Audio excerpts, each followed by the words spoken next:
Hi Faiz, how are you? Hi, good evening. I'm doing good. How about you? I'm doing great. Nice to see you again. I'm so happy to have conversation with you. And of course, we have done a lot of conversations, and this conversation is also going to be really interesting. I hope so. Right. So, are you enthusiastic about the conversation? And are you ready for the question which I'm going to ask you? I'm quite thrilled that I'm gonna have a discussion with you. Man, the previous conversation was quite amazing, and I was hoping best for this conversation too. Yeah, okay, sure. Okay. So, in this conversation, we are going to discuss an important topic, and that is really crucial. What I feel most of the students they have this thing in their mind before starting their spoken English journey that how much grammar is important for spoken English. Because what I know and what I feel, we are from India, right? So most of the time, just most of the students they studied English as a subject, right? So they know little grammar, they know how to read, how to write, but they have this question in their mind that what is specific and what kind of specific topics they can study for spoken English. So what's your take on that? That how much grammar is important for spoken English? Right, right. Yeah, it's quite a good question. I would love to answer this. When you ask me this question that how much grammar is important, then I must say there are essential grammar which plays a significant role in spoken English as well as written English. Written part is something else which we'll cover up later on, but let's focus on the spoken part at present. What is the importance of grammar in spoken English? So there are essential concepts which I have said earlier. So the essential concepts are like part of speech, but there are only few concepts which are related, like preposition, conjunctions. Except that basics of grammar, that is the roots, fundamentals of English, which are required in spoken English. I often get this comment from people and teachers that grammar does not freaking matter in spoken English. But even I feel this, it does not really matter. But understanding the context of the things which are written in a book is really important. If something is shown to you, then you also need to understand the logic behind that so that you can also make your own sentences by yourself. So this is the thing which I feel. And as you made a question that what are the concepts which are important, which are vital in spoken English. So I would say preposition, conjunctions, tenses, modals, passive voice, conditionals, causative verb, uh, yeah, participles, let's just say these are the essential concept. There are 8 to 10 concept which plays a vital role, which plays a significant role, and one prominent speaker needs to learn this whole concept. Yeah, exactly. You are absolutely right. I couldn't agree more with you. But what I say to the people, there are two ways to learn English grammar, okay, for spoken English. One, just like, the direct method, you can go and practice grammar through grammar book. And second, through indirect method. How we Right. learn our native language by listening to people or by just talking to them by the environment. So try to create an artificial environment. Nowadays we have a lot of applications and content on social media. So when we read something, when we watch something, indirectly we are getting the authentic content in our subconscious right? Because you're getting the sentence in your mind, and you when you read something, then you get the sentence structure in your mind as well, right? So that's the method. If you do that again and again and for a long period of time, you would be able to speak. Because when I started speaking Hindi, I was not aware of Hindi grammar, right? So in that method, it takes time. You have to be patient enough and you have to believe that it will work, but you have to work deliberately. If you're working like, working, and you're not able to see the result, then you're not working just in a right way. That's what I would say.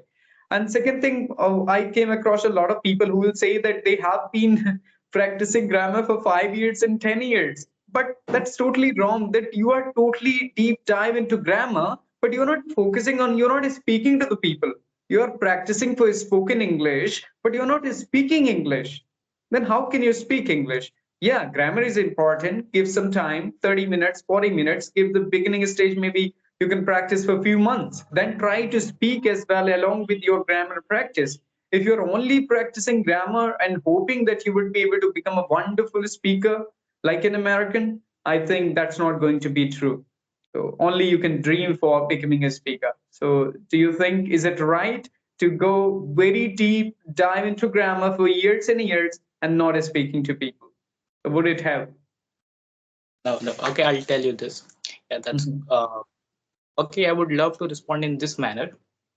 What Mhm. happens is like they ask the student whenever they fire this question on us, they want us to bring one out of both. Why can't you manage Yeah, all the right. thing at the same time, man? Don't you have this much time to reconcile both the stuff at the same time? Why can't you manage speaking practice as well as grammar? Both plays an essential role in spoken English. So when people ask me that, why is it really important to learn grammar? Yes, it is really important. But at the same time, practice the stuff which you learn. What do you understand from this term, practice? Practice is the application of something which you get to learn, the theory that you learn by reading stuff. So if you are quite into only theory, then how you gonna have the implication or application of the thing?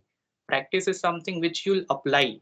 And even I find people who are quite into only practice, they do not focus on grammar, which is even fine at a certain level. But after reaching a certain level, you need to learn basics of grammar. I mean, if you have to be a professional in English, then learn the essential part of grammar, which gonna help you. So my idea is I have the different approach on this. I would like to manage both the thing at the same time. This is what I recommend to my student too. Why don't you reconcile both the stuff, grammar as well as speaking practice, so which would help you. Yeah, but And sometimes like people, for them, they don't want to come out from the comfort zone. Reading grammar, fine, they can do it. They are doing through paper and pen. But speaking is little difficult for them because starting your journey with the spoken in the first day, it's quite terrible for people, right? So they think like, sir, please, can you tell me like how much only can I grammar? Unless I would speak, like learn grammar, and would I be able to speak? And they don't want to speak and do practice with the people. mm, Are important. And if you start your journey by speaking, after a certain period of time, you should focus on your minute mistakes as well. Because once you're fluent, but then you make mistakes with your prepositions, conjunctions, then you should know that all those things. And it's good for some people, they start by speaking, some people they start because you have to implement that. That's the important thing. Even though you know grammar, but if you're not able to implement, then again you have to work on it, right? So yeah. And second, now I'll ask about the LSRW: listening, mm. speaking, reading, and writing. So what do you think, like for speaking, what kind of aspects are really important? LSRW, in which one you focus more? See, I would love to give see all the things are important, listening, writing, and Mhm. all which you have mentioned. But when it comes to speaking part, you need to listen and speak more. You have to Mhm. still prioritize. I would say all are important, but still, if you have to prioritize, then I would say listening and speaking plays a better role or more role than all. And I would like to mention one more thing in the previous comment or statements that you made. Learning anything, not just a language, it could have two possibilities. One is when you try doing things a lot of time, do a lot, so that you'll also need to develop the one approach of introspection. You are good at Mhm. introspecting yourself, self-examining yourself, that you know where you lag, what flaws you commit, so that you can improve yourself. In order to introspect, you need to learn grammar. And I have recommended you the all essential part, which you can replay and watch the video and find out what are the concepts that I have mentioned. If you do not like to introspect, or let's say you are not good in introspection skill, then go to find a partner who's already good in that and ask him to rectify you wherever you commit mistake and wherever you make flaws. These are the two possibilities. Exactly. It's very important to get who's better than you. And second thing, if you are good enough, record yourself and listen your videos. Like in the beginning, it was very difficult for me to listen myself or watch my videos. But nowadays, I try to do that because I try to find my the very just common mistakes which I do sometimes, fillers and many crutch words. So I try to improve them. It's difficult, I know very well, but at least I'll come to know about my weaknesses, and I'll know that what kind of things I'm doing which are not correct. So that's what I will suggest to the viewers and watchers. If you're able, if you have your own video clips, try to watch and observe yourself that where you are making mistakes, and you'll be able to find them easily, because it will be irritating for you when you'll be using the same word again and again.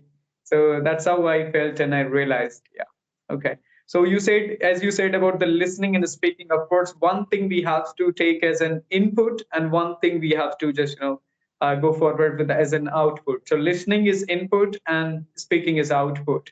So reading and writing is also important, but writing, if you want to become a specific writer, then reading will help you a lot. But for speaking, listening, like we give more preference. I just follow the same. Yeah.